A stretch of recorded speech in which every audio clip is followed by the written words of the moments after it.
Kupikir suami pergi dinas biasa, tapi tagihan catering 500 juta mendadak masuk notifikasi. Ini buat klien. Alasannya berbohong. Tepat saat manajer hotel menagih pelunasan di depan tamu, kumatikan semua akses bank dari rumah. Detik berikutnya, sebelum ceritanya dimulai, silakan tulis di kolom komentar dari daerah mana saja teman-teman yang menonton cerita ini. Jangan lupa like dan subscribe channel ini ya. Aroma parfum maskulin yang menyengat memenuhi kamar tidur kami, bahkan sebelum matahari benar-benar menampakkan wajahnya. Saya duduk di tepi ranjang, memperhatikan Mas Damar yang sedang mematut diri di depan cermin besar lemari pakaian. Kemeja putihnya licin tanpa kerutan sedikit pun, dipadukan dengan setelan jas abu-abu gelap yang saya tahu harganya setara dengan 3 bulan gaji pegawai honorer. Harus rapi itu, Mas?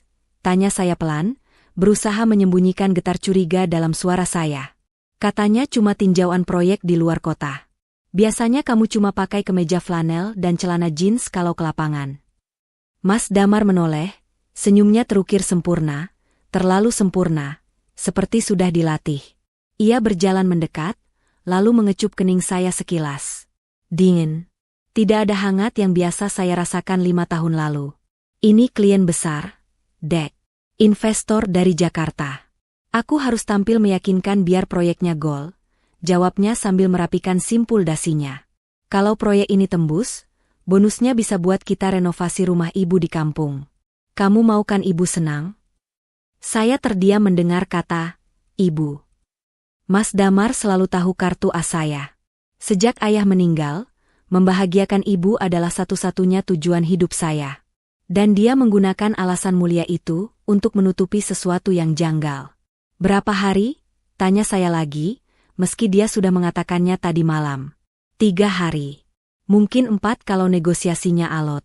Kamu jaga diri di rumah ya. Jangan lupa transfer uang bulanan buat ibu, pesannya sambil menyambar tas kerja kulit yang baru dibelinya bulan lalu. Tas yang bon pembeliannya tidak pernah saya lihat. Kartu kredit tambahannya di bawah. Oh, itu. Mas Damar tampak sedikit gugup, tangannya meraba saku jas bagian dalam. Iya, aku bawa. Buat jaga-jaga kalau perlu talangan jamuan makan klien. Nanti kantor ganti kok. Tenang saja, limitnya masih banyak, kan? Masih 500 juta, Mas. Itu limit gabungan tabunganku selama 10 tahun kerja. Sahut saya tajam, mengingatkan dia siapa pemilik aset sebenarnya di rumah ini. Mas Damar tertawa renyah, seolah ucapan saya adalah lelucon. Pelit amat sama suami sendiri. Nanti diganti berlipat ganda, sayang. Sudah ya, aku berangkat. Nanti telat pesawat. Tanpa menunggu saya mencium tangannya, dia bergegas keluar kamar. Suara langkah sepatunya yang beradu dengan lantai marmer terdengar begitu percaya diri. Beberapa detik kemudian, deru mesin mobil terdengar menjauh. Hening. Saya menghela napas panjang, mencoba menepis firasat buruk yang sejak tadi mencubit ulu hati. Mungkin saya hanya terlalu lelah bekerja. Sebagai manajer pemasaran di sebuah perusahaan ekspor mebel, tekanan pekerjaan memang sering membuat saya paranoid. Saya memutuskan untuk merapikan kamar yang berantakan karena aktivitas Mas Damar tadi pagi. Saat memungut handuk basah yang dilempar sembarangan ke atas kursi rias, mata saya menangkap sesuatu di bawah meja nakas. Sebuah kertas tebal yang terlipat 2, sepertinya terjatuh dari sela-sela buku agenda Mas Damar saat dia memindahkan barang-barang ke tas barunya tadi. Saya memungutnya. Kertas itu licin, jenis kertas art paper mahal yang biasa digunakan untuk brosur eksklusif. Jantung saya mulai berdetak lebih cepat. Jemari saya gemetar saat membuka lipatan kertas itu. Di bagian sampul depan, tertulis dengan tinta emas timbul, Grand Ballroom Hotel Mulia, penawaran eksklusif paket Royal Wedding. Dahi saya berkerut. Untuk apa Mas Damar membawa brosur paket pernikahan hotel bintang 5? Apakah dia menjadi perantara wedding organizer? Setahu saya pekerjaan dia adalah kontraktor sipil, bukan perencana pernikahan. Saya membalik halaman brosur itu. Di halaman belakang, ada sebuah nota kecil yang dihektar dengan rapi. Itu bukan sekadar brosur penawaran, itu adalah bukti pembayaran uang muka. Mata saya membelalak membaca angka yang tertera di sana. Tanda jadi, DP 50 juta rupiah. Metode pembayaran, Kartu kredit 4.588, kartu tambahan. Keterangan, pelunasan sisa 450 juta rupiah wajib dilakukan pada H1 acara. Darah saya mendesir hebat, naik ke ubun-ubun. Kartu kredit berakhiran 4.588 adalah kartu tambahan yang saya berikan untuk Mas Damar, kartu yang tersambung langsung dengan rekening utama hasil jerih payah saya. Namun, yang membuat napas saya benar-benar tercekat bukanlah nominal uangnya. Di kolom, nama kedua mempelai, tulisan tangan resepsionis hotel itu terbaca sangat jelas, meruntuhkan dunia saya dalam sekejap. Di sana tidak tertulis nama klien atau rekan bisnis. Di sana tertulis nama suami saya, Damar Prasetyo, bersanding dengan sebuah nama wanita yang tidak asing. Nama janda kaya pemilik butik di ujung jalan kompleks kami, yang selama ini sering dipuji Mas Damar sebagai wanita mandiri. Damar Prasetyo, Rania Wulandari. Tanggal resepsi, 26 Januari. Tanggal 26 Januari. Itu lusa. Hari Minggu. Lutut saya lemas. Saya merosot duduk di lantai dingin.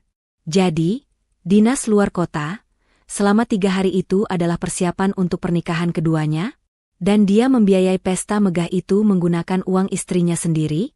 Saya meremas kertas itu hingga kucel. Air mata yang saya kira akan tumpah, ternyata tertahan oleh rasa panas yang membakar dada.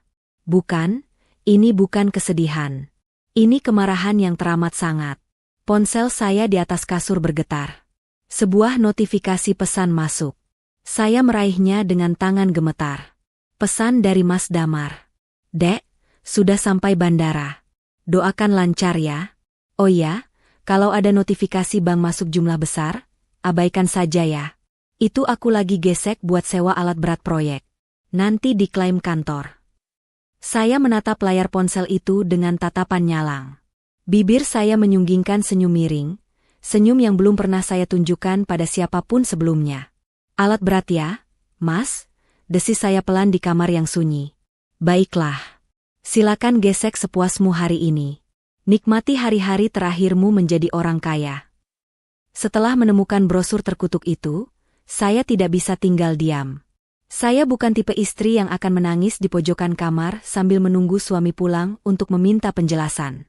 Saya butuh data. Saya butuh fakta yang tak terbantahkan. Saya bergegas menyalakan laptop kerja saya. Jari-jari saya menari cepat di atas keyboard, membuka situs perbankan daring. Saya harus memeriksa sejauh mana kerusakan yang telah dibuat Mas Damar pada keuangan kami, atau lebih tepatnya, keuangan saya. Layar monitor menyala terang, menampilkan deretan angka di kolom mutasi rekening. Mata saya menelusuri setiap baris transaksi selama 1 bulan terakhir. Dan di sanalah, kebenaran itu terpampang nyata, lebih menyakitkan daripada tamparan fisik. Bukan hanya 50 juta rupiah untuk uang muka gedung. 15 Januari, butik kebaya eksklusif, 25 juta rupiah. 18 Januari, toko perhiasan berlian, 45 juta rupiah. 20 Januari, agen perjalanan wisata, paket bulan madu Bali, 30 juta rupiah. Semuanya menggunakan kartu tambahan yang saya percayakan padanya. Total tagihan bulan ini sudah menembus angka 150 juta rupiah. Gila. Benar-benar gila. Uang yang saya kumpulkan sedikit demi sedikit dari bonus tahunan dan lembur tak berkesudahan, dia hamburkan dalam sekejap untuk memanjakan wanita lain.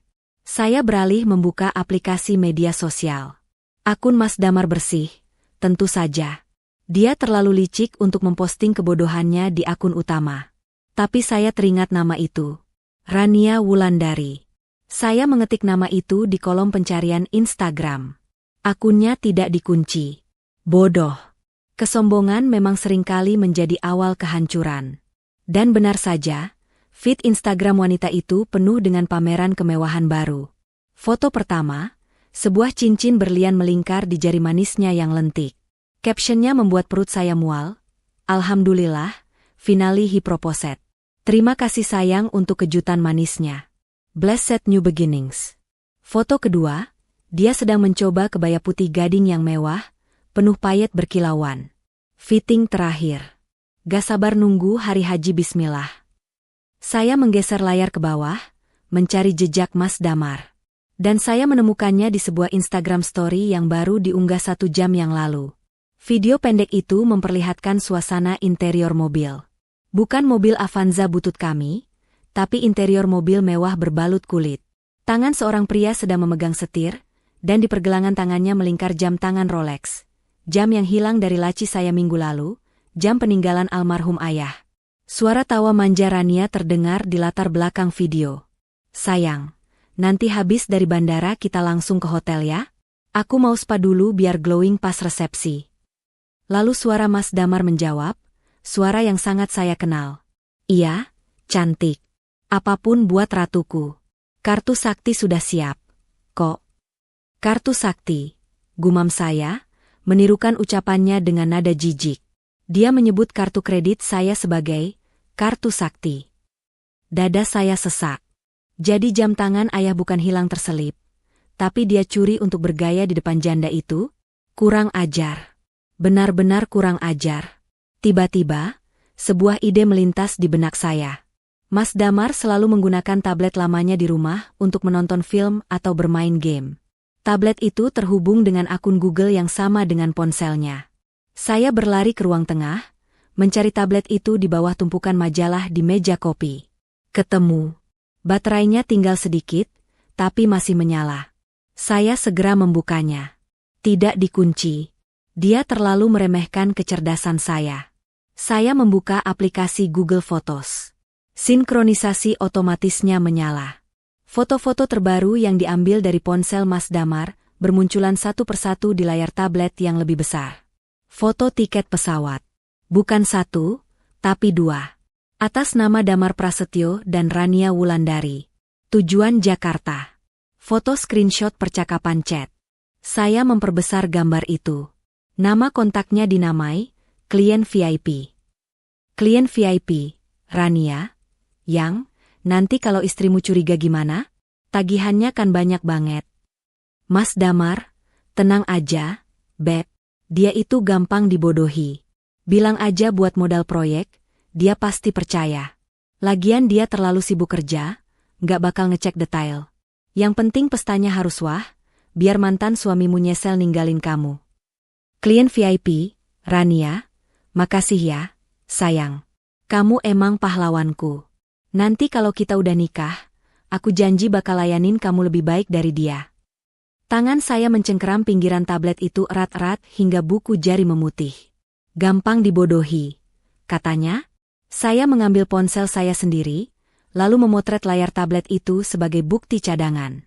Saya simpan semua foto bukti transfer, foto tiket, foto cincin, dan tangkapan layar percakapan busuk itu ke dalam folder tersembunyi di cloud storage pribadi saya. Setelah semua bukti aman, saya meletakkan kembali tablet itu ke tempat semula. Saya harus bermain cantik. Jika saya melabraknya sekarang lewat telepon, dia pasti akan berkelit, memblokir akses saya, atau bahkan membatalkan transaksi sebelum tagihan final keluar. Itu tidak seru. Saya ingin dia merasa di atas angin. Saya ingin dia merasa menang, terbang tinggi di awan kebahagiaan semuanya. Karena semakin tinggi dia terbang, semakin sakit rasa hancurnya saat saya hempaskan nanti. Saya kembali ke kamar, menatap pantulan diri saya di cermin. Wajah saya pucat, tapi mata saya menyala. Tidak ada lagi air mata. Yang ada hanya dingin yang mematikan. Nikmatilah spa MU, Rania, bisik saya pada bayangan di cermin. Dan kamu, Mas Damar, bersiaplah. Royal Wedding MU akan menjadi pertunjukan yang tak akan pernah dilupakan orang seumur hidup. Saya mengambil ponsel, membuka kontak notaris kepercayaan keluarga saya. Saya mengetik pesan singkat. Pak, tolong siapkan draft surat gugatan cerai dan pemisahan harta. Saya akan butuh itu hari Senin pagi. Urgent. Malam merambat lambat, seolah mengejek kegelisahan yang mendidih di dada saya. Jam dinding menunjukkan pukul 10 malam. Seharusnya, waktu istirahat bagi kebanyakan orang, tetapi bagi saya, ini adalah babak baru dari sandiwara yang harus saya mainkan. Ponsel di tangan saya terasa panas, atau mungkin telapak tangan saya yang berkeringat dingin. Di layar, notifikasi dari bank kembali muncul. Kali ini sebuah transaksi debit di restoran mewah di kawasan Jakarta Selatan. Nominalnya 3 juta rupiah. Untuk makan malam, klien. Katanya. Saya menekan tombol panggilan video ke nomor Mas Damar. Nada sambung berbunyi panjang. Sekali. 2 kali. 3 kali. Hampir saja mati sebelum akhirnya wajahnya muncul di layar. Latar belakangnya tembok putih polos. Dia pintar memilih sudut. Wajahnya terlihat segar, rambutnya masih tertata rapi dengan sisa gel, berbeda jauh dengan wajah lelah orang yang katanya sedang berjibaku dengan negosiasi alot. Ada apa, Dek? Mas lagi rapat persiapan buat besok pagi sama tim legal klien. Penting banget, jangan diganggu dulu bisa, kan? Suaranya terdengar ketus, tanpa basa-basi. Ada nada tidak sabar yang sangat kentara. Saya menarik napas dalam, mengatur intonasi suara agar terdengar cemas. Kecemasan seorang istri bodoh yang takut uangnya hilang, bukan kecemasan istri yang tahu suaminya berkhianat. Maaf, Mas. Aku cuma kaget. Barusan ada notifikasi masuk lagi. 3 juta buat makan malam, terus tadi siang 45 juta di toko perhiasan. Itu beneran buat klien semua? Limit kartunya sudah mau habis. Mas, ujar saya dengan suara yang sengaja saya buat bergetar. Reaksi Mas Damar persis seperti dugaan saya. Dia tidak menjelaskan, dia meledak. Wajahnya merah padam di layar ponsel. Matanya melotot tajam seolah ingin menelan saya hidup-hidup lewat kamera. Astagfirullah.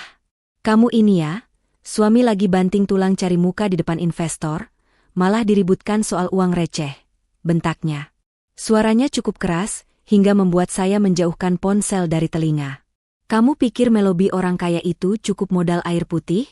Itu perhiasan buat pelicin, Dek, buat istri Pak Bos investor biar dia mau tanda tangan kontrak miliaran. Kamu nggak ngerti bisnis, mending diam. Gaslighting. Manipulasi klasik. Dia memutarbalikan fakta, membuat seolah-olah pertanyaan wajar saya adalah bentuk ketidakpercayaan dan penghambat kesuksesannya. Tapi Mas, itu tabungan pendidikan anak kita nanti. Anak belum ada aja sudah ribut. Potongnya cepat. Kata-katanya menusuk jantung. Kami belum dikaruniai anak setelah 5 tahun menikah. Dan itu selalu jadi bahan dia dan ibunya menyudutkan saya. Makanya dukung suami. Kalau proyek ini gol, uang segitu MAH kecil gantinya. Kamu ini jadi istri kok hitung-hitungan banget sama suami sendiri? Durhaka kamu kalau nggak percaya sama imam keluarga. Saya menggigit bibir bawah, menahan hasrat untuk berteriak bahwa saya tahu, investor, itu adalah janda genit bernama Rania. Saya tahu, pelicin, itu adalah cincin lamaran. Tapi belum saatnya. Saya harus sabar. Maaf, Mas. Aku salah. Aku cuma takut kita nggak punya pegangan kalau ada darurat. Ucap saya lirih, memasang wajah memelas terbaik saya. Mas Damar menghela napas kasar, terlihat sedikit puas karena berhasil membungkam saya. Ekspresinya melunak, tapi matanya tetap dingin. Tatapan merendahkan yang baru saya sadari sekarang. Ya sudah. Jangan bikin Mas pusing lagi. Mas butuh fokus. Oh ya, besok pagi tolong transfer lagi 20 juta ke rekening pribadiku. Ada biaya tak terduga buat sewa gedung pertemuan. Kartu kredit kayaknya limitnya mepet. Takut ditolak pas gesek malu-maluin. 20 juta lagi? Tunai? Keberanian pria ini benar-benar luar biasa. Iya, Mas. Besok pagi aku transfer. Jawab saya patuh. Nah, gitu dong. Itu baru istri solehah. Doain Mas ya. Mas sayang kamu. Sambungan terputus. Layar kembali gelap. Mas sayang kamu. Ulangnya tadi. Kalimat itu terdengar seperti ludah yang dilemparkan ke wajah saya. Saya meletakkan ponsel di meja makan, lalu berjalan ke arah dapur untuk mengambil air minum. Tenggorokan saya terasa kering kerontang. Saat saya kembali ke meja makan, ponsel saya berdenting lagi. Sebuah pesan masuk di aplikasi chat keluarga besar. Jantung saya berdegup kencang saat melihat nama pengirimnya, Ibu Mertua. Ibu mertua saya, wanita yang selama ini saya hormati, yang biaya pengobatan diabetesnya rutin saya bayar tiap bulan, mengirim sebuah foto di grup keluarga. Sepertinya dia salah kirim, atau mungkin dia pikir saya tidak akan paham. Foto itu memperlihatkan ibu mertua sedang duduk di kursi roda, tersenyum lebar memegang sebuah tas tangan bermerek, Tas yang persis sama dengan yang saya lihat di majalah mode bulan lalu, harganya belasan juta. Di sampingnya, berdiri Mas Damar dan seorang wanita berbaju gamis sutra merah muda. Rania. Tangan Rania merangkul bahu ibu mertua dengan akrab. Mas Damar memegang tangan ibunya. Mereka terlihat seperti keluarga bahagia yang sempurna. Di bawah foto itu, ada takarir, caption, yang ditulis ibu mertua. Alhamdulillah, akhirnya punya menantu yang ngerti selera ibu. Makasih ya nak Rania, tasnya cantik banget.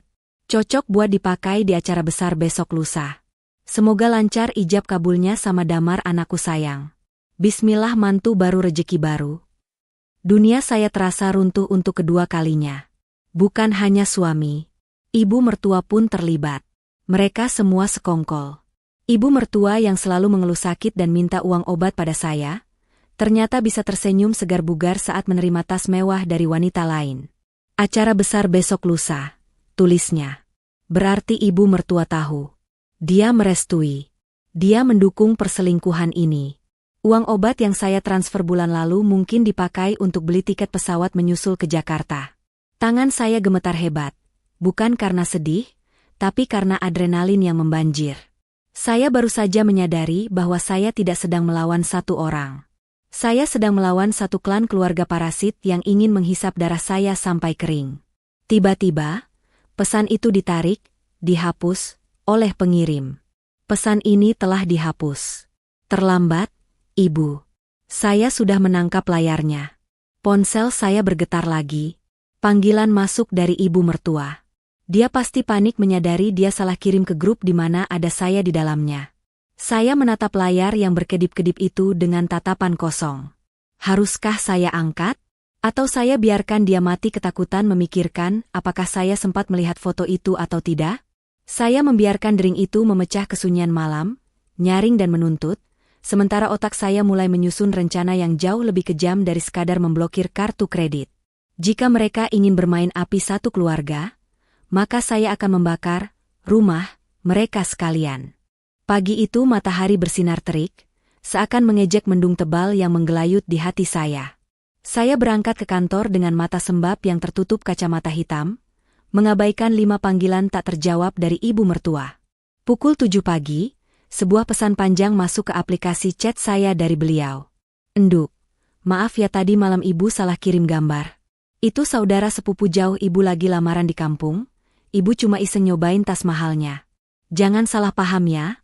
Enduk, ibu tetap sayang sama kamu. Oh ya, obat diabetes ibu habis, tolong transfer 2 juta ya buat beli obat paten. Saya membaca pesan itu sambil menahan tawa getir di parkiran kantor. Saudara sepupu? Di kampung? Padahal jelas-jelas latar belakang foto itu adalah lobi hotel mewah di Jakarta, dan wanita di sebelahnya adalah Rania, tetangga kami. Kebohongan yang sangat amatiran. Dan hebatnya, di tengah kebohongan itu, dia masih sempat meminta uang. Saya tidak membalas. Saya mematikan layar ponsel dan melangkah masuk ke gedung kantor, mencoba menenggelamkan diri dalam pekerjaan. Namun, bangkai yang ditutup rapat pun akhirnya akan tercium juga baunya. Sekitar pukul 11 siang, gawai saya bergetar tanpa henti di atas meja kerja. Bukan panggilan telepon, tapi rentetan notifikasi dari grup arisan komplek. Grup yang biasanya hanya berisi resep masakan atau tawaran diskon panci, hari ini mendadak riuh rendah. Bu RT, yang memang terkenal sebagai biang gosip, mengirimkan sebuah tautan undangan digital berwarna emas dan merah marun. Bu RT, Assalamualaikum ibu-ibu. Maaf nih sebelumnya. Saya dapat sebaran undangan ini dari teman senam saya yang kenal sama Bu Rania Butik. Ini kok calon mempelai prianya mirip banget sama Pak Damar suaminya Mbak Taria? Apa mata saya yang siwer? Jantung saya berhenti berdetak sekian detik. Saya menekan tautan itu dengan jari yang terasa beku. Layar ponsel memuat sebuah halaman situs undangan pernikahan yang didesain sangat mewah. Musik instrumen romantis langsung mengalun keluar dari pelantang suara ponsel. Bunga-bunga bermekaran di layar, lalu muncullah foto pre-wedding itu. Seorang pria gagah dengan setelan jas abu-abu, jas yang sama yang dipakai Mas Damar berangkat kemarin, sedang berlutut sambil menyodorkan cincin pada wanita cantik bergaun merah. Rania. Judul besar terpampang di bawahnya. The Wedding of Damar Rania. Minggu, 26 Januari 2026. Grand Ballroom Hotel Mulia. Dunia di sekitar saya mendadak senyap. Suara ketikan papan tik rekan kerja, dering telepon kantor, suara mesin pendingin ruangan, semua lenyap. Yang terdengar hanya desing tajam di telinga saya. Saya gulir layar ke bawah, membaca detail yang semakin merobek kewarasan saya. Di bagian, turut mengundang, tertera jelas nama. Kel. Besar Bapak Sutomo, almarhum, Ibu Mirna. Ibu Mirna. Itu nama ibu mertua saya. Nama beliau terpampang dengan bangga di sana, bersanding dengan nama keluarga Rania. Ibu mertua bukan hanya tahu, dia adalah bagian dari panitia inti. Dia merestui putranya menikah lagi di atas penderitaan menantunya yang selama ini membiayai hidupnya. Air mata yang saya tahan sejak semalam akhirnya jebol. Bukan 1 atau 2 tetes, tapi aliran deras yang tak terbendung. Saya berlari ke kamar mandi kantor, mengunci pintu bilik paling ujung, dan menumpahkan jeritan tertahan ke dalam lipatan tisu. Saya merasa sangat bodoh. Sangat kerdil. Selama 5 tahun, saya bekerja keras pagi hingga malam, mengorbankan waktu istirahat, menunda punya anak demi mengejar karir agar ekonomi kami stabil, melunasi hutang judi mendiang ayah Mas Damar, merenovasi rumah ibunya, dan ini balasannya? Sebuah undangan pernikahan mewah di mana suami saya menjadi rajanya, dan wanita lain menjadi ratunya. Sementara saya hanyalah sponsor tunggal yang tidak diundang. Dompet berjalan yang akan dibuang setelah isinya dikuras habis. Saya kembali menatap layar ponsel. Di kolom, ucapan idoa, pada undangan digital itu, ada satu komentar yang baru masuk 5 menit lalu. Damar Prasetyo, Bismillah, menuju lembaran baru bersama belahan jiwa yang sesungguhnya. Terima kasih MA, sudah merestui kami. Belahan jiwa yang sesungguhnya? Saya mengeja kalimat itu dengan napas tersengal. Hati saya hancur berkeping-keping. Bukan lagi retak, tapi hancur menjadi debu. Rasa sakitnya begitu fisik, seolah ada tangan tak kasat mata yang meremas jantung saya hingga memar. Namun, di tengah isak tangis yang menyedihkan itu, sebuah notifikasi surat elektronik, email, masuk ke gawai saya. Notifikasi otomatis dari sistem kartu kredit. Peringatan transaksi. Pembayaran tertunda sebesar 450 juta rupiah dari Hotel Mulia. Status, menunggu otorisasi. Jatuh tempo pembayaran, besok. Saya menatap angka 0 yang berderet itu. 450 juta. Uang pelunasan catering dan sewa gedung. Rupanya, pihak hotel sudah mencoba menarik dana, atau mungkin membuat tagihan terjadwal. Dan karena nominalnya sangat besar, sistem ban meminta konfirmasi ulang atau menunggu hingga tanggal jatuh tempo besok, hari H acara. Saya menghapus air mata di pipi dengan kasar. Napas saya yang tadi tersengal perlahan mulai teratur. Rasa sakit itu masih ada, perihnya luar biasa. Tapi di balik rasa perih itu, ada sesuatu yang lain yang mulai tumbuh. Sesuatu yang dingin, gelap, dan tajam. Mereka pikir saya sudah kalah. Mereka pikir saya adalah istri bodoh yang tidak tahu apa-apa, yang sedang sibuk bekerja di kantor sementara mereka bersiap pesta pora. Saya keluar dari kamar mandi, mencuci muka di wastafel, dan memoles ulang bedak serta lipstik saya. Saya menatap pantulan wanita di cermin itu. Matanya masih merah, tapi tatapannya bukan lagi tatapan korban. Kalian mau pesta? Bisik saya pada cermin. Baik, aku akan pastikan pestanya meriah. Sangat meriah sampai kalian ingin mati saja karena malu. Saya kembali ke meja kerja, mengambil ponsel, dan menelepon pihak bank prioritas. Kali ini bukan untuk memblokir kartu. Belum. Itu terlalu cepat. Halo, dengan Relationship Manager? Saya Tari. Tolong pastikan limit kartu saya dinaikkan sementara untuk besok. Ya, saya ada transaksi besar. Jangan diblokir dulu sampai saya beri instruksi kode darurat. Ya, saya ingin transaksi itu terlihat berhasil sampai detik terakhir. Saya menutup telepon. Lalu saya membuka kembali grup arisan yang masih heboh. Saya mengetik balasan singkat untuk Bu RT dan ibu-ibu lainnya. Waalaikumsalam, Bu RT. Wah, undangannya bagus ya. Doakan lancar ya, Bu. Mungkin Mas Damar mau kasih kejutan buat saya, tapi malah ketahuan duluan hehehe. Saya tekan kirim. Biarkan mereka bingung. Biarkan mereka berpikir saya wanita gila yang menyangkal kenyataan. Karena besok, saat saya berdiri di tengah ballroom itu, sayalah yang akan tertawa paling akhir. Rumah tipe 45 yang kami cicil bersama. Ralat, yang saya cicil sendirian selama 5 tahun ini, terasa seperti gua hantu malam ini. Sunyi yang mencekam, bukan sunyi yang menenangkan. Biasanya, jam segini televisi di ruang tengah menyala, menampilkan acara berita atau pertandingan bola kesukaan Mas Damar. Biasanya, ada aroma kopi yang saya seduh untuk menemaninya main game. Malam ini, hanya ada suara detak jam dinding yang terdengar, seperti palu hakim yang sedang menghitung mundur vonis kematian pernikahan kami.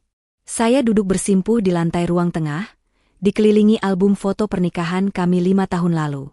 Di lembar-lembar foto itu, Mas Damar tersenyum begitu tulus, atau setidaknya terlihat tulus. Dia mencium tangan saya setelah ijab kabul, dia memeluk saya saat resepsi sederhana di gedung serbaguna kelurahan. Kamu bohong, Mas, liris saya, mengusap wajahnya di foto itu. Dulu kamu bilang resepsi sederhana nggak apa-apa, yang penting kita sah dan bisa nabung buat masa depan. Ternyata, kamu cuma menunda kemewahan itu untuk wanita lain. Air mata saya menetes jatuh tepat di atas foto wajahnya, membuat tintanya sedikit luntur. Rasanya sakit sekali. Lebih sakit daripada saat tahu dia selingkuh. Yang paling menyakitkan adalah kenyataan bahwa saya tidak pernah dianggap cukup berharga untuk diperjuangkan, atau sekadar dirayakan. Bagi Mas Damar dan ibunya, saya hanyalah sapi perah yang harus terus menghasilkan susu sampai mati, tanpa perlu diberi rumput yang layak. Perut saya perih. Saya belum makan nasi sejak kemarin siang, hanya menenggak air putih untuk mengganjal lambung yang melilit. Tapi setiap kali melihat makanan, rasa mual langsung naik ke kerongkongan. Ting! Suara notifikasi ponsel memecah kesunyian. Pesan dari Mas Damar. Dek, uang 20 jutanya mana? Kok belum masuk mutasi? Orang gedung udah nagih buat tambahan sewa lighting sama sound system. Cepetan ya, malu nih sama klien. Saya menatap layar itu dengan pandangan kabur. Tidak ada pertanyaan, kamu sudah makan? Atau, gimana kabarmu di rumah sendirian? Hanya uang, dan uang. Dengan tangan gemetar yang lemas, saya membuka aplikasi perbankan. Saldo di tabungan pribadi saya tinggal tersisa 25 juta rupiah. Itu uang cadangan darurat terakhir saya. Jika saya transfer 20 juta sekarang, saya hampir tidak punya pegangan tunai. Logika saya berteriak, jangan kirim. Biarkan dia mampus. Tapi strategi saya berbisik lain, beri dia umpan terakhir. Buat dia merasa aman. Buat dia terbang setinggi-tingginya sebelum sayapnya kamu patahkan besok. Saya menarik napas panjang, menekan tombol transfer, memasukkan PIN, dan berhasil. 20 juta rupiah melayang dalam hitungan detik. Menguap begitu saja demi membiayai lampu sorot yang akan menerangi wajah pengkhianat itu. Sudah, Mas, balas saya singkat. 1 menit kemudian, dia membalas dengan stiker beruang joget yang lucu. Makasih sayangku. Kamu emang istri paling pengertian. Doain proyek gol ya. Besok aku pulang bawa kabar gembira. Saya melempar ponsel itu ke sofa. Kabar gembira? Kabar bahwa kamu sudah resmi menjadi suami orang lain? Saya mematikan lampu ruang tengah dan berjalan gontai menuju kamar tidur. Di atas kasur yang terasa terlalu luas ini, saya meringkuk memeluk guling bekas dia. Baunya masih tertinggal di sana. Bau keringat campur parfum murah yang dulu saya anggap aroma rumah. Sekarang, bau itu membuat saya ingin muntah. Saya mencoba memejamkan mata, tapi bayangan liar terus menghantui. Jam segini, di hotel mewah itu, apa yang sedang mereka lakukan? Apakah mereka sedang gladi resik? Apakah Mas Damar sedang memijat kaki Rania seperti dia dulu memijat kaki saya saat kami baru menikah? Apakah ibu mertua sedang tertawa bahagia membanggakan menantu barunya yang kaya raya? Rasa sepi ini membunuh saya pelan-pelan. Saya tidak bisa menelepon sahabat saya, Dinda, karena saya takut dia akan melabrak Mas Damar sekarang juga dan merusak rencana besar saya. Saya tidak bisa menelepon ibu kandung saya di kampung, karena saya tidak ingin beliau serangan jantung mendengar anaknya disia-siakan. Saya sendirian. Benar-benar sendirian menanggung beban pengkhianatan ini. Isak tangis saya pecah lagi, kali ini tanpa suara. Hanya guncangan bahu yang hebat di tengah kegelapan kamar. Saya merasa jelek, tua, dan tidak berguna. Kepercayaan diri saya hancur lebur. Apa kurangnya saya? Saya bekerja, saya mengurus rumah, saya merawat ibunya. Kenapa masih dikhianati? Pukul 2 dini hari, saya terbangun karena haus. Dengan mata bengkak, saya kembali mengecek ponsel. Iseng, saya membuka profil chat Rania. Dia sedang daring. Status chatnya baru saja diperbarui 1 menit yang lalu. Sebuah video pendek. Di video itu, Rania sedang melakukan tur kamar, bukan kamar hotel. Tapi sepertinya dia sedang menunjukkan denah atau desain interior di sebuah tablet. Suara Rania terdengar manja. Sayang, nanti kalau kita udah nikah, kamar utamanya kita renovasi kayak gini ya. Jendelanya digedein biar terang.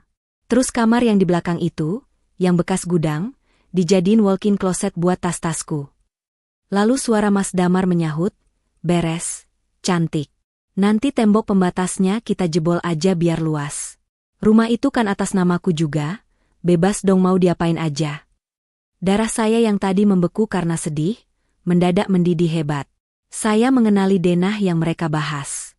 Itu denah rumah ini. Rumah yang saya tempati sekarang. Kamar belakang yang dia sebut, bekas gudang, adalah ruang kerja saya. Dan Mas Damar bilang, rumah itu atas namaku juga? Bohong besar. Sertifikat rumah ini memang masih agunan di bank karena saya ambil KPR, tapi akad kreditnya atas nama saya. Dia tidak menyumbang 1 rupiah pun untuk uang muka maupun cicilan bulanan. Ternyata rencana mereka bukan hanya menikah. Rencana mereka adalah mengusir saya pelan-pelan, atau mungkin menjadikan saya istri tua yang tinggal di paviliun sementara Rania menguasai rumah induk. Mereka ingin merampas satu-satunya tempat saya bernaung. Saya bangkit dari kasur. Kesedihan itu lenyap seketika, digantikan oleh naluri bertahan hidup yang buas. Saya berjalan menuju lemari pakaian, membuka pintu lemari lebar-lebar. Jari saya menelusuri deretan baju kerja yang membosankan, sampai akhirnya berhenti di sebuah gaun yang terbungkus plastik laundry di ujung lemari. Gaun satin berwarna merah darah. Gaun yang saya beli 2 tahun lalu untuk acara kantor, tapi tidak pernah saya pakai karena Mas Damar melarang. Terlalu mencolok. Dek. Nanti dikira istri simpanan pejabat, katanya waktu itu. Sekarang saya tahu, dia melarang saya terlihat cantik karena dia takut kalah saing. Atau takut saya sadar bahwa saya bisa mendapatkan yang lebih baik dari dia. Saya merobek plastik pembungkusnya dengan kasar. Besok, saya tidak akan datang sebagai istri yang menangis memohon belas kasihan. Saya tidak akan datang sebagai korban yang lusuh. Besok, saya akan memakai gaun merah ini. Saya akan datang sebagai mimpi buruk terindah yang akan menghancurkan hidup mereka sampai ke akar-akarnya. Kamu mau jebol tembok rumahku, Mas? Desis saya sambil mencengkeram kain gaun itu erat-erat. Silakan coba. Tapi sebelum kamu menyentuh 1 batu bata pun, aku pastikan kamu akan membusuk di penjara. Hari Minggu tiba dengan langit Jakarta yang mendung, seolah turut berduka atas matinya sebuah kesetiaan. Namun, bagi saya, ini adalah hari perayaan. Saya berdiri di depan cermin besar di kamar, memandangi sosok wanita asing yang menatap balik. Gaun satin merah darah itu membalut tubuh saya dengan sempurna, menonjolkan lekuk yang selama ini saya sembunyikan di balik kemeja kerja longgar. Riasan wajah saya tebal namun elegan, menyembunyikan mata sembab dan lingkaran hitam akibat kurang tidur. Bibir saya merah menyala, senada dengan gaun.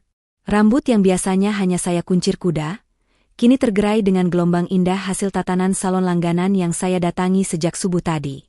Hari ini, tari si istri penurut sudah mati. Yang ada hanyalah tari si eksekutor. Saya memesan taksi premium.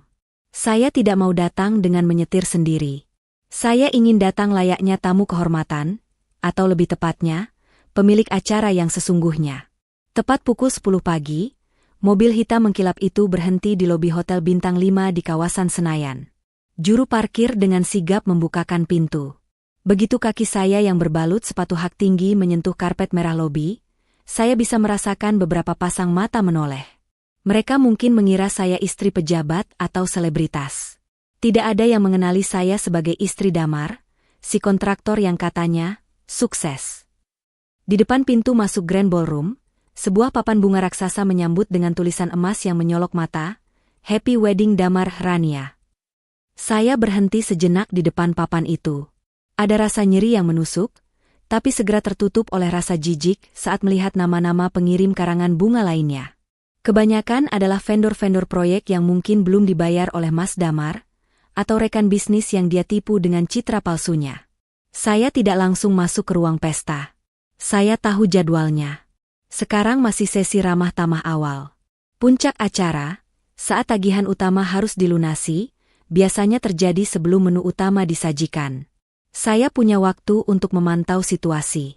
Saya melangkah menuju lorong samping yang sepi, berniat mencari toilet untuk merapikan lipstik. Lorong itu berkarpet tebal, meredam suara langkah kaki saya. Saat saya hendak berbelok ke arah toilet wanita, suara isak tangis tertahan dan nada bicara tinggi menghentikan langkah saya. Suara itu berasal dari arah balkon merokok yang pintunya sedikit terbuka. Suara perempuan. Gue bilang sabar. Bang, lu jangan bikin onar di sini. Suara itu bergetar, campuran antara panik dan marah. Saya mengintip sedikit dari balik pilar marmer. Jantung saya hampir copot. Itu Rania, sang pengantin wanita. Dia masih mengenakan kebaya akad nikah berwarna putih, belum berganti ke gaun resepsi. Dia memegang ponselnya dengan erat, wajahnya yang penuh riasan tampak tegang dan berkeringat dingin. Dia tidak menyadari kehadiran saya. Iya, gue tahu utang butik gue udah jatuh tempo 2 bulan lalu. Desis Rania setengah berteriak ke ponselnya. Tapi hari ini gue nikah sama orang kaya. Bang, lu denger nggak? Laki gue kontraktor tambang. Kartu kreditnya aja unlimited. Barusan dipakai bayar DP hotel 50 juta enteng banget. Saya membekap mulut saya sendiri agar tidak tertawa. Kontraktor tambang? Unlimited? Ya Tuhan, Mas Damar pasti membual setinggi langit untuk mendapatkan janda ini. Rania melanjutkan, suaranya makin putus asa. Pokoknya abis resepsi, duit amplop sama duit dia bakal gue pakai buat lunasin utang gue ke bos lu yang 2 miliar itu. Jangan kirim orang ke sini sekarang. Kalau laki gue tahu gue sebenarnya bangkrut dan butik gue mau disita bank, bisa batal nikah gue. Tolonglah, bang kasih waktu sampai ntar malam. Lutut saya terasa lemas. Bukan karena sedih, tapi karena syok yang menggelikan. Jadi, ini adalah pernikahan penipuan ganda? Mas Damar menikahi Rania karena mengira Rania adalah janda kaya raya pemilik butik sukses yang bisa menopang gaya hidupnya. Sementara Rania menikahi Mas Damar karena mengira Mas Damar adalah kontraktor sukses yang bisa melunasi hutang-hutangnya yang menggunung. Dua benalu yang saling menempel, berharap bisa menghisap darah satu sama lain, padahal keduanya kosong melompong. Dan satu-satunya, darah, yang nyata di sini adalah uang saya. Uang dari limit kartu kredit saya yang menjadi tumpuan harapan Rania untuk lolos dari kejaran penagih hutang. Saya mundur perlahan, menjauh dari balkon itu sebelum Rania melihat saya. Senyum di bibir saya merekah lebar, lebih lebar dari sebelumnya. Ini jauh lebih menarik dari yang saya duga. Saya berjalan kembali ke lobi utama dengan langkah ringan. Rasa sakit hati saya mendadak sembuh total. Bagaimana saya bisa sakit hati pada lelucon sekonyol ini? Mereka berdua pantas mendapatkan satu sama lain. Mereka adalah pasangan serasi dalam kebohongan. Saya mengeluarkan ponsel dari tas tangan kecil saya. Saya membuka aplikasi perbankan. Di layar, status kartu kredit utama saya masih aktif. Limit yang tersisa masih cukup untuk membayar pelunasan hotel. Pihak hotel pasti akan menagih sebentar lagi.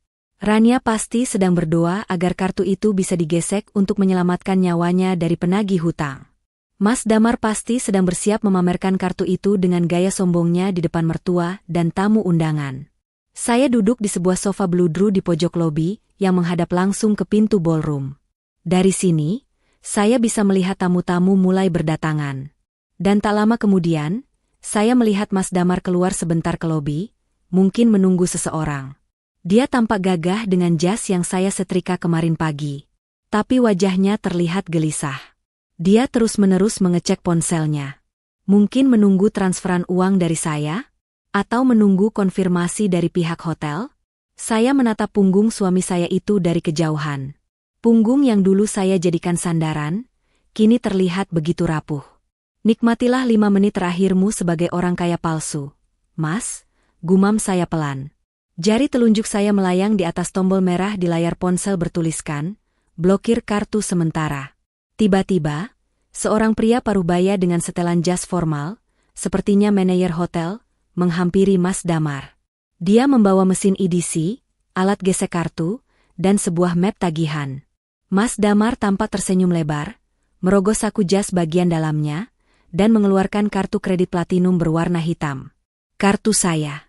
Jantung saya berdegup kencang. Inilah saatnya. Drama yang sesungguhnya akan segera dimulai. Suasana Grand Ballroom mulai terasa sesak oleh aroma bunga lili dan parfum mahal.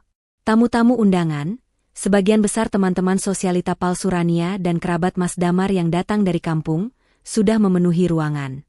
Mereka tertawa, berdenting gelas, menikmati hidangan pembuka yang harganya setara uang belanja bulanan saya. Saya menyelip masuk di antara kerumunan tamu. Gaun merah saya membuat beberapa kepala menoleh, tapi tidak ada yang mengenali saya. Bagi keluarga besar Mas Damar, saya hanyalah istri yang sibuk kerja, yang jarang muncul di acara keluarga karena memang jarang diajak. Bagi teman-teman Rania, saya hanyalah tamu asing yang mungkin kerabat jauh pengantin pria. Saya mengambil posisi strategis di dekat meja prasmanan utama, sedikit tersembunyi di balik pilar dekorasi bunga raksasa, namun memiliki pandangan jelas ke arah pelaminan dan meja VIP di depannya. Di pelaminan, Mas Damar dan Rania berdiri bersanding. Mereka tersenyum lebar menyalami tamu, meski saya bisa melihat ketegangan di sudut mata Rania. Tangannya mencengkeram lengan Mas Damar terlalu kuat. Di meja VIP paling depan, ibu mertua duduk di kursi roda dengan kebaya brokat emas menyolok. Wajahnya berseri-seri penuh kemenangan sambil memamerkan tas barunya ke ibu-ibu di sebelahnya. Anak saya kontraktor sukses, Bu. Istrinya yang ini pengusaha butik. Pasangan serasi kan? Gak kayak yang dulu, cuma karyawan biasa, pelit lagi. Samar-samar saya mendengar suara cempreng ibu mertua di antara hiruk-pikuk musik. Dada saya bergemuruh. Cuma karyawan biasa. Karyawan biasa yang membiayai operasi katarakmu tahun lalu, Bu. Tiba-tiba, musik orkestra meredup sedikit. Seorang MC bersuara bariton naik ke panggung. Hadirin sekalian, sebelum kita menikmati hidangan utama yang telah disiapkan khusus oleh chef internasional kami, marilah kita saksikan pemotongan kue pengantin setinggi 7 tingkat. Seru MC dengan semangat palsu. Tepuk tangan membahana. Mas Damar dan Rania turun dari pelaminan menuju kue raksasa di tengah ruangan. Mereka tampak seperti raja dan ratu sejagat. Namun, di sudut pandang saya melihat pergerakan lain. Manajer hotel yang tadi saya lihat di lobi, kini berjalan setengah bergegas mendekati area kue pengantin. Wajahnya tidak ramah. Di belakangnya, 2 staf keuangan mengekor membawa mesin EDC dan tumpukan struk. Inilah prosedurnya. Pelunasan harus dilakukan sebelum menu utama keluar. Manajer itu berbisik sopan namun tegas kepada Mas Damar. Mas Damar tampak mengangguk santai. Dengan gerakan teatrikal yang disengaja agar dilihat banyak orang, dia mengeluarkan dompet kulitnya. Dia mencabut kartu, black card, milik saya. Saya menahan napas. Jari saya sudah menempel di layar ponsel. Aplikasi mobile banking sudah terbuka di menu, blokir kartu. Silakan, Pak, ucap Mas Damar cukup keras, seolah ingin pamer. Gesek saja sekalian untuk tip kru. Manajer itu tersenyum lega, menerima kartu tersebut, dan memasukkannya ke mesin EDC. 1 detik. 2 detik. Saat jari manajer menekan tombol enter di mesin EDC, jari saya menekan tombol ya pada konfirmasi blokir kartu di ponsel. Sinyal data bekerja secepat kilat. Tut. Mesin EDC mengeluarkan bunyi panjang yang menyakitkan telinga. Lampu indikatornya berkedip merah. Kertas struk kecil keluar sedikit, lalu berhenti. Transaction done. Dahi manajer hotel berkerut. Dia mencoba menggosok chip kartu itu ke kemejanya, lalu memasukkannya lagi. Mungkin sinyal, Pak. Sebentar, ujarnya mencoba tetap sopan. Mas Damar masih tersenyum, tapi senyumnya mulai kaku. Ah, biasa itu. Limitnya unlimited kok. Coba lagi. Manajer mencoba lagi. Tut. Bunyi penolakan itu terdengar lebih nyaring di tengah jeda musik yang hening. Beberapa tamu di barisan depan mulai menoleh. Rania tampak pucat pasi, matanya melirik liar ke arah manajer. "Maaf, Pak Damar." Suara manajer mulai terdengar dingin dan keras, tidak lagi berbisik. Kartunya ditolak oleh bank penerbit. Keterangannya, blocked by cardholder. Apa? Mas Damar melotot. Nggak mungkin. Itu kartu saya. Coba lagi. Sudah 3 kali dicoba, Pak. Declined. Bapak ada kartu lain? Total tagihan yang harus dibayar sekarang adalah 450 juta rupiah. Kalau tidak dilunasi sekarang, mohon maaf, catering tidak bisa kami keluarkan.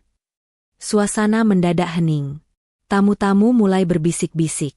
Pakai kartu lain, Mas? Desis Rania panik, mencengkeram lengan Mas Damar. Buruan, malu diliatin orang. Mas Damar tampak gelagapan. Dia merogoh dompetnya, mengeluarkan kartu debit pribadinya, yang saya tahu isinya cuma sisa gaji bulan lalu.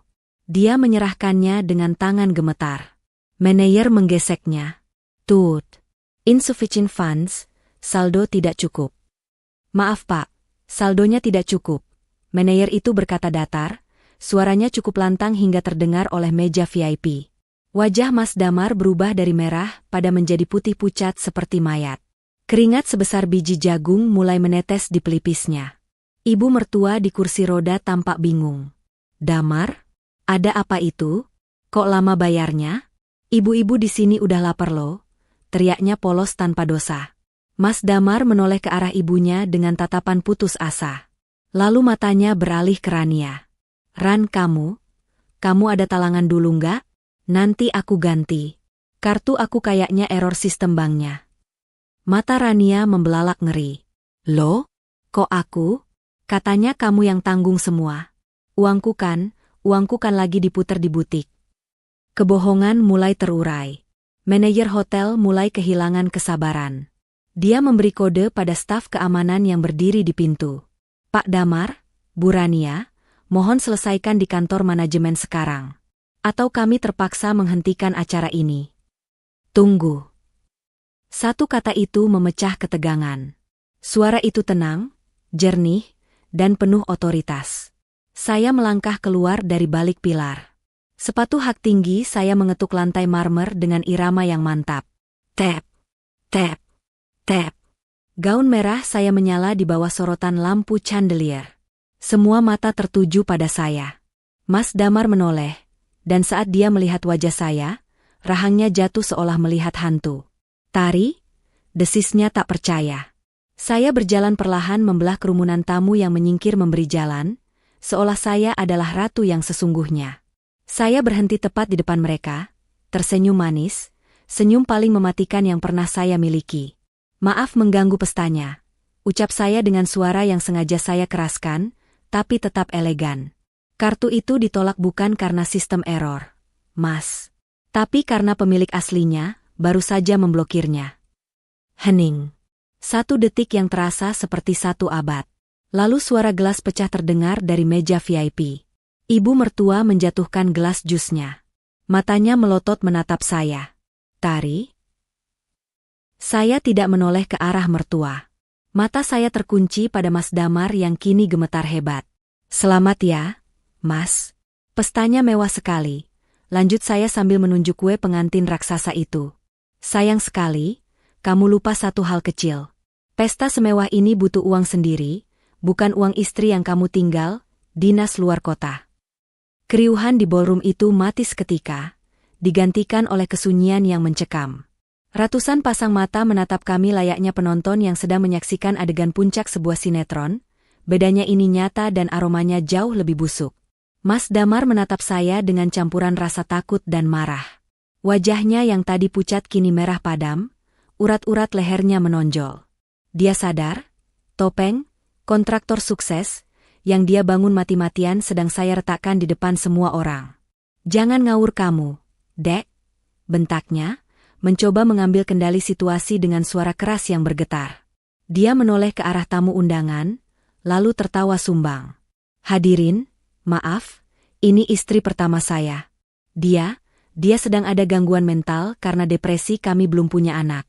Dia sering halusinasi merasa kaya. Dengungan bisik-bisik kembali terdengar. Beberapa tamu menatap saya dengan tatapan kasihan. Gaslighting tingkat dewa. Bahkan di detik-detik kehancurannya, dia masih mencoba membuat saya terlihat gila. Saya tidak marah. Saya justru tertawa pelan. Tawa yang renyah dan dingin, membuat bulu kuduk orang yang mendengarnya meremang. Saya melangkah maju mendekati manajer hotel yang masih memegang kartu hitam saya. "Pak manajer," sapa saya sopan, mengabaikan Mas Damar yang hendak meraih tangan saya. "Bisa tolong sebutkan nama yang tertera di kartu itu?" Manajer itu tampak ragu sejenak, lalu melihat kartu di tangannya. "Ibu Mentari Ayudhya." Saya merogoh tas tangan, mengeluarkan KTP saya, dan menyodorkannya ke wajah Mas Damar, lalu ke arah manajer. "Cocok?" tanya saya. Manajer itu mengangguk kaku. "Cocok, Bu." "Bagus." Saya berbalik menghadap Mas Damar dan Rania yang kini berdiri kaku seperti patung lilin yang mulai meleleh. "Jadi, Mas, siapa yang halusinasi di sini? Kamu yang merasa kartu kredit istrimu adalah milikmu, atau aku yang memblokir uangku sendiri?" "Tari." "Cukup," desis Mas Damar. Suaranya turun menjadi bisikan tajam penuh ancaman. Dia mendekatkan wajahnya ke wajah saya. "Kita pulang sekarang. Jangan bikin malu ibu dan keluarga besar. Nanti di rumah kita bicarakan. Aku bisa jelaskan. Ini cuma salah paham bisnis." "Salah paham bisnis?" ulang saya lantang, sengaja agar ibu mertua di meja depan bisa mendengar. "Menikah lagi saat istrimu banting tulang kerja itu bisnis, Mas? Memakai uang tabungan rumah kita buat bayar catering ini, itu bisnis?" Saya menatap Rania yang kini tubuhnya gemetar hebat. Bedak tebalnya tidak bisa menutupi keringat dingin yang membanjir. "Dan kamu, Mbak Rania," ucap saya lembut tapi menusuk. "Selamat ya. Kamu berhasil merebut suami orang. Tapi sayang, kamu salah pilih mangsa. Kamu pikir dia kontraktor tambang? Dia cuma mandor proyek sipil yang gajinya numpang lewat di rekening saya. Mobil yang dia pakai jemput kamu, cicilannya saya yang bayar. Jas yang dia pakai, itu kredit di toko langganan saya." Mata Rania membelalak lebar, bola matanya nyaris keluar menatap Mas Damar. "Apa? Damar, kamu bilang kamu punya saham di perusahaan batubara. Kamu bilang rumah itu rumah warisan kamu." Mas Damar gelagapan, terjebak di antara dua wanita. "Ran, dengerin dulu, dia bohong. Dia cuma mau ngerusak kebahagiaan kita." "Kebahagiaan yang mana, Mas?" potong saya cepat. "Kebahagiaan di atas hutang?" Saya mengeluarkan ponsel saya, memperlihatkan layar yang menampilkan foto mutasi rekening yang sudah saya cetak besar di kertas HVS. Saya memang menyiapkannya di tas. Saya mengangkat kertas itu tinggi-tinggi. "Ini bukti transferan gaji dia yang cuma UMR Jakarta, dan ini bukti tagihan kartu kredit atas nama saya yang dipakai buat beli cincin di jari manismu itu, Mbak Rania," seru saya. "Cincin itu belum lunas. Masih cicilan 0% 6 bulan. Rania menatap cincin berlian di jarinya dengan tatapan horor, seolah benda itu tiba-tiba berubah menjadi bara api. Dengan histeris, dia mencabut cincin itu dan melemparnya ke dada Mas Damar. "Penipu! Bajingan!" jerit Rania, suaranya melengking memecah keanggunan ballroom. "Gue udah keluar duit banyak buat dandan. Gue kira lu bisa lunasin utang butik gue." "Utang butik?" Mas Damar yang terkena lemparan cincin tampak bingung sekaligus marah. "Loh, katanya kamu pengusaha sukses? Katanya omzet butikmu ratusan juta? Kok minta lunasin utang?" Saya tertawa lagi, kali ini sambil bertepuk tangan pelan. Prok, prok, prok. Wah, plotnya makin seru, sindir saya. Jadi ini kisah cinta dua penipu yang saling tertipu? Romantis sekali. Suasana ballroom makin kacau. Tamu-tamu mulai berdiri, mengeluarkan ponsel, merekam kejadian memalukan ini. Ibu mertua terlihat memegangi dadanya, napasnya tersengal-sengal, entah akting atau asli, saya tidak peduli lagi. Manajer hotel akhirnya habis kesabaran. Dia memberi kode tegas pada staf keamanan. 4 orang berbadan tegap berseragam safari hitam mulai bergerak mendekat. "Mohon maaf, Bapak, Ibu," suara manajer terdengar tegas lewat pengeras suara kecil di jasnya. "Karena pembayaran gagal dan terjadi keributan, kami tidak bisa melanjutkan penyajian makanan. Kami minta pelunasan sekarang juga secara tunai atau debit, atau kami akan panggil polisi atas tuduhan penipuan jasa." "Bayar, Mas," teriak Rania sambil mendorong bahu Damar. "Lu yang bikin acara, lu yang bayar. Jangan bikin gue malu di depan temen-temen gue." "Aku gak punya uang tunai segitu," teriak Damar frustrasi, lalu matanya kembali menatap saya dengan tatapan memelas. Tatapan pengemis yang dulu sering dia pakai saat minta dibelikan motor sport. "Dek, tarik tolong Mas. Dek," suaranya merengek, hilang sudah wibawanya. Dia mencoba meraih tangan saya, bersimpu di kaki saya di hadapan ratusan orang. "Tolong buka blokirannya. Sekali ini aja. Mas janji habis ini kita perbaiki semuanya." "Mas hilaf. Kasihan Ibu, Dek. Ibu bisa jantungan kalau polisi datang." Saya menunduk menatap pria yang dulu saya cintai itu. Pria yang kini berlutut bukan karena cinta, tapi karena takut miskin dan dipenjara. "Ibu jantungan?" tanya saya dingin. "Waktu Ibu pamer tas baru dari selingkuhanmu di grup keluarga, Ibu sehat-sehat saja tuh. Waktu Ibu bilang aku menantu pelit padahal aku yang bayar insulinnya tiap bulan, Ibu juga gagah perkasa."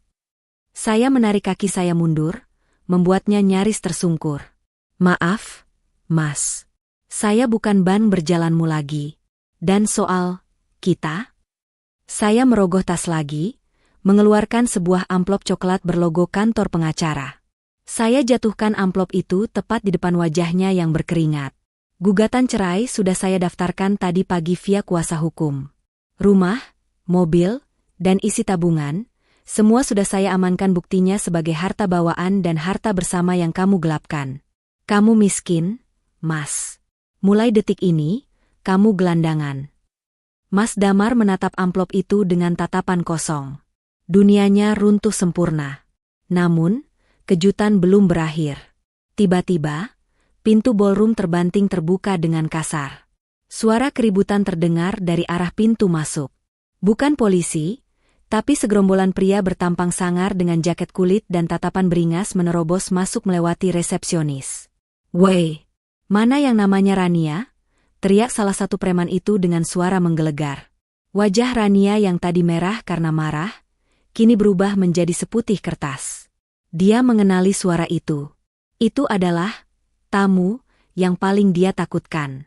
Penagih hutang yang dia ceritakan di telepon tadi. "Mampus," bisik Rania gemetar. Saya tersenyum puas. "Nah, Mas Damar, Mbak Rania, silakan nikmati hidangan penutup kalian. Saya pamit undur diri." Kekacauan yang terjadi selanjutnya bukanlah adegan yang biasa dilihat di resepsi pernikahan Hotel Bintang 5, melainkan lebih mirip kerusuhan di pasar gelap. Masuknya 5 orang pria bertubuh kekar dengan wajah beringas itu, mengubah atmosfer pesta yang elegan menjadi medan perang yang mencekam. Aroma parfum mahal seketika tergantikan oleh aroma keringat ketakutan yang menguar dari pori-pori Rania dan Damar. "Mana Rania? Jangan ngumpet lu," teriak pemimpin penagih hutang itu, seorang pria dengan bekas luka di pelipis yang membuat nyali siapapun ciut. Kakinya menendang salah satu tiang dekorasi bunga hingga roboh, memicu jeritan histeris dari para tamu undangan wanita. Rania, yang tadinya masih sempat berteriak arogan pada Damar, kini menciut di balik punggung suaminya. Dia menarik jas mahal Damar, jas yang belum lunas cicilannya, sebagai tameng hidup.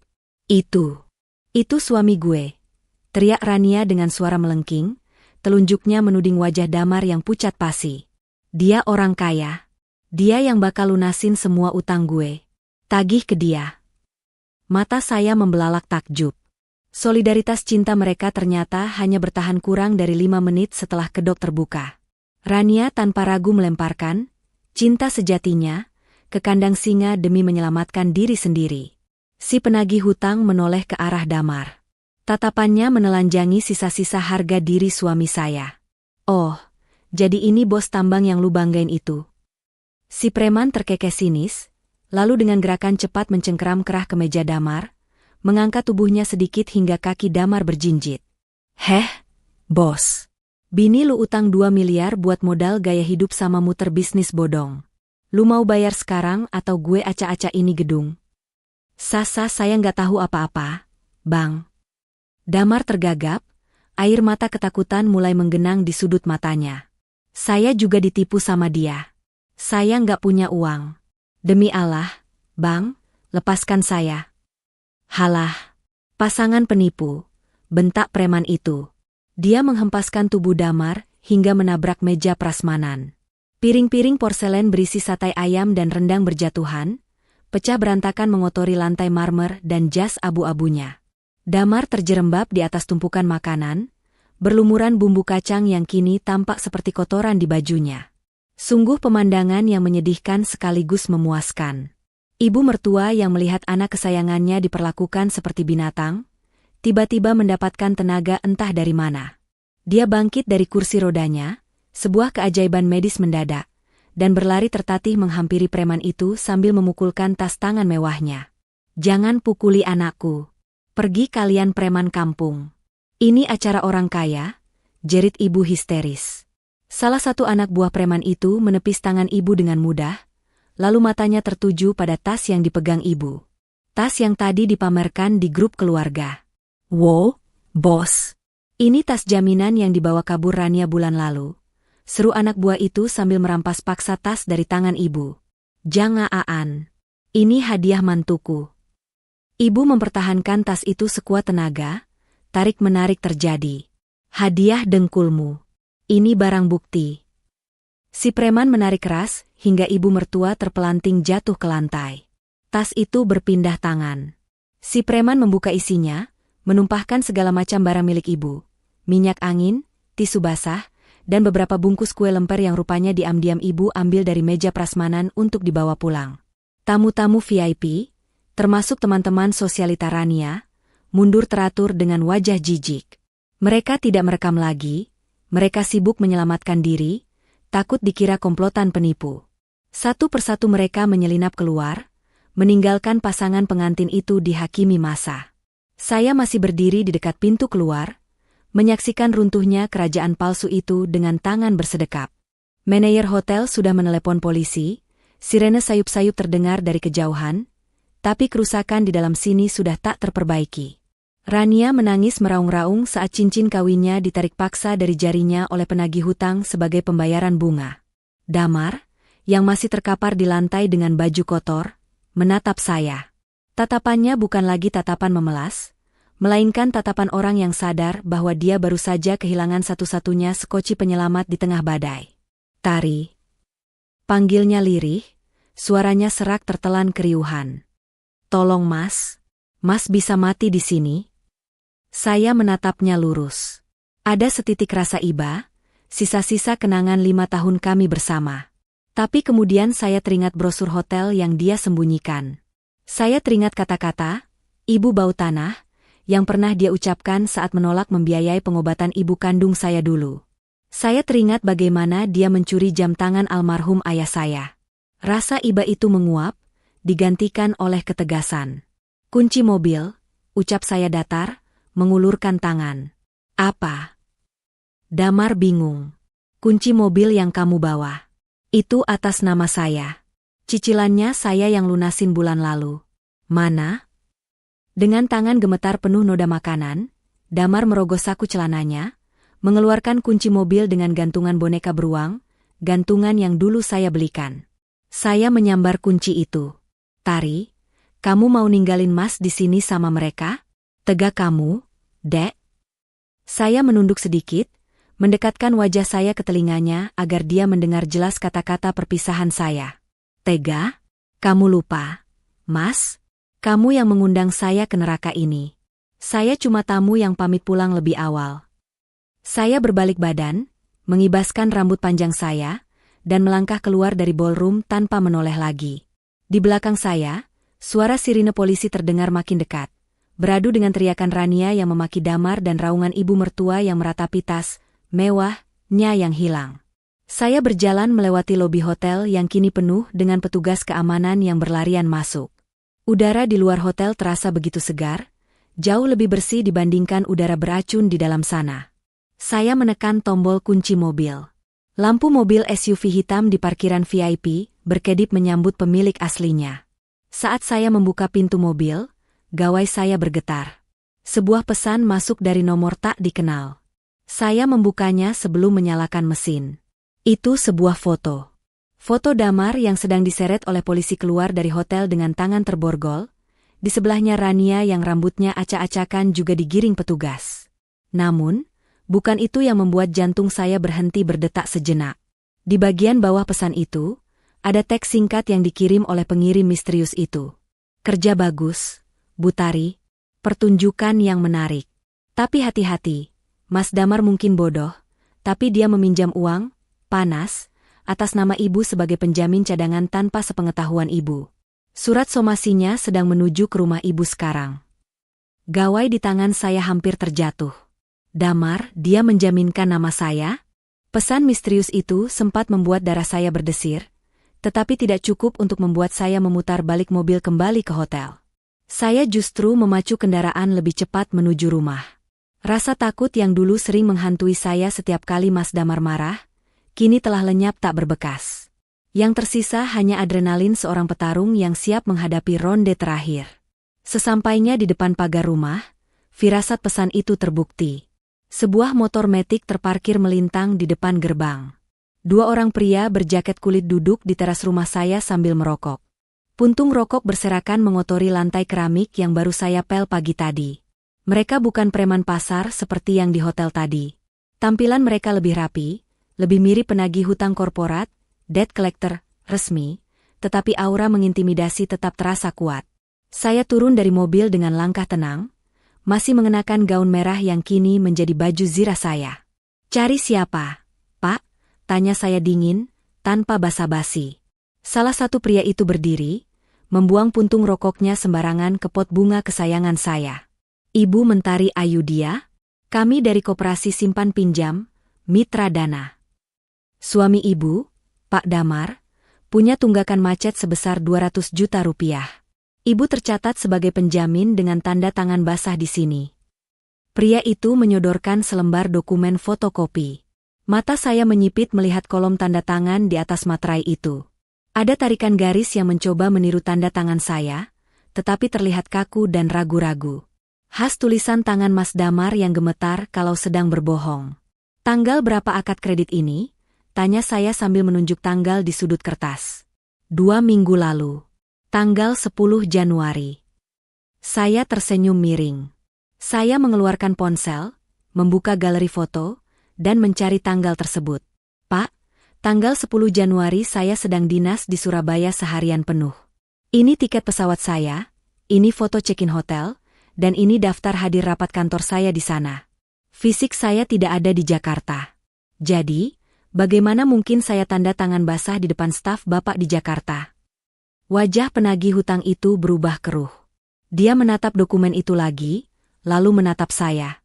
Berarti itu pemalsuan dokumen, Pak, potong saya tegas. Suami saya memalsukan tanda tangan saya. Dan asal Bapak tahu, saat ini Bapak Damar sedang diproses di Polsek Senayan atas kasus penipuan jasa hotel bintang 5. Kalau Bapak mau uang Bapak kembali, saya sarankan Bapak segera ke sana bawa bukti ini. Tambahkan pasal pemalsuan dokumen biar hukumannya makin berat. Kedua pria itu saling berpandangan. Mereka sadar baru saja ditipu oleh debitur yang sudah tamat riwayatnya. "Ibu tidak mau bantu bayar? Ini kan utang rumah tangga," pancing pria itu, meski nadanya mulai ragu. "Rumah tangga yang mana?" balas saya tajam. "Gugatan cerai saya sudah masuk. Itu utang pribadi dia untuk membiayai selingkuhannya. 1 rupiah pun saya tidak akan bayar. Silakan sita aset pribadi Damar kalau masih ada. Tapi kalau Bapak berani menyentuh 1 pot bunga pun di rumah ini yang sertifikatnya atas nama saya, pengacara saya akan laporkan Bapak atas tuduhan perbuatan tidak menyenangkan dan pengerusakan properti." Saya mengucapkan itu dengan intonasi seorang direktur yang sedang memecat karyawan, bukan sebagai istri yang ketakutan. Pria itu terdiam lama, lalu mendengus kesal. Dia menyambar dokumen itu kasar. "Sialan si Damar. Awas dia." Mereka berdua naik ke motor dan tancap gas meninggalkan rumah saya, menuju kantor polisi untuk menambah panjang daftar dosa Mas Damar. Saya menghela napas lega. Kaki saya akhirnya terasa sedikit gemetar karena lelah. Saya masuk ke dalam rumah, mengunci pintu ganda, dan menyandarkan punggung di daun pintu. Hening. Kali ini, keheningan itu terasa damai. Bukan sepi yang menyiksa, tapi sepi yang membebaskan. 6 bulan kemudian, aroma ket tembok yang segar menguar di udara. Saya berdiri di tengah ruang tamu yang kini tampak jauh lebih luas dan terang. Tembok penyekat yang dulu ingin dijebol Mas Damar untuk walk-in closet Rania. Memang saya jebol, tapi untuk membuat perpustakaan mini dan ruang santai untuk saya sendiri. Tidak ada lagi nuansa suram di rumah ini. Sofa kulit imitasi pilihan Mas Damar sudah saya buang, diganti dengan sofa kain warna pastel yang lembut. Foto pernikahan kami di dinding sudah lama menjadi abu di tempat pembakaran sampah, digantikan lukisan abstrak karya seniman lokal yang saya beli saat pameran. Enduk, tehnya sudah siap. Suara lembut memanggil dari arah dapur. Saya menoleh. Ibu kandung saya, yang kini tinggal bersama saya, berjalan membawa nampan berisi 2 cangkir teh hangat dan pisang goreng. Wajah ibu terlihat jauh lebih segar dan bahagia sejak saya memboyongnya dari kampung sebulan lalu. Makasih, Bu. Saya mencium pipi beliau yang keriput namun hangat. Gimana sidang putusannya tadi? Lancar? Tanya ibu hati-hati sambil duduk di sofa baru kami. Saya tersenyum sambil menyeruput teh. Alhamdulillah, lancar Bu. Hakim memvonis Mas Damar 3 tahun 6 bulan penjara. Pasal berlapis, penipuan, penggelapan, dan pemalsuan dokumen. Semua aset sitaan dijual untuk bayar ganti rugi ke hotel dan korban-korban lain, termasuk si penagih hutang itu. Ibu mertuamu, gimana kabarnya? Rumahnya disita Bang, Bu. Ternyata sertifikatnya diam-diam sudah digadaikan Damar juga. Sekarang beliau tinggal di kontrakan petak, jualan gorengan. Tadi sempat mau minta maaf sama aku di parkiran pengadilan, tapi aku cuma senyum dan kasih salam dari jauh. Aku sudah memaafkan, tapi aku tidak mau memberi akses lagi ke hidupku. Bagus, ibu mengangguk mantap. Memaafkan itu buat ketenangan hatimu, enduk. Tapi melupakan kejahatan orang itu namanya bodoh. Kamu pintar. Dan Rania? Kabar terakhir yang saya dengar dari grup arisan, yang sekarang menjadikan saya idola baru, dia kabur keluar pulau karena malu. Butiknya tutup total, dikejar-kejar lusinan member arisan bodong yang dia kelola. Hidupnya hancur karena gengsi yang dia bangun di atas pondasi pasir. Sore itu, saya duduk di teras rumah yang asri, memandangi langit senja yang berwarna jingga keunguan. Ponsel saya bergetar. Sebuah pesan masuk dari notaris muda yang membantu kasus saya selama ini. Pak Arya, notaris, Bu Tari, akta rumah sudah balik nama sepenuhnya atas nama Ibu. Selamat ya. Oh iya, kalau weekend ini luang, boleh saya ajak makan malam? Bukan bahas kasus, tapi syukuran kecil-kecilan. Saya tersenyum membaca pesan itu. Bukan senyum kemenangan balas dendam, tapi senyum harapan. Dulu saya pikir hidup saya berakhir saat dikhianati. Ternyata, itu hanyalah cara Tuhan membersihkan sampah yang menghalangi jalan saya menuju kebahagiaan yang sesungguhnya. Saya mengetik balasan singkat. Boleh, Pak. Tapi traktirannya di warung tenda saja ya, saya lagi nabung buat beli mobil baru. Saya meletakkan ponsel, memejamkan mata, dan menghirup udara kebebasan dalam-dalam. Badai itu telah berlalu, dan matahari akhirnya bersinar terang di langit saya. Tamat.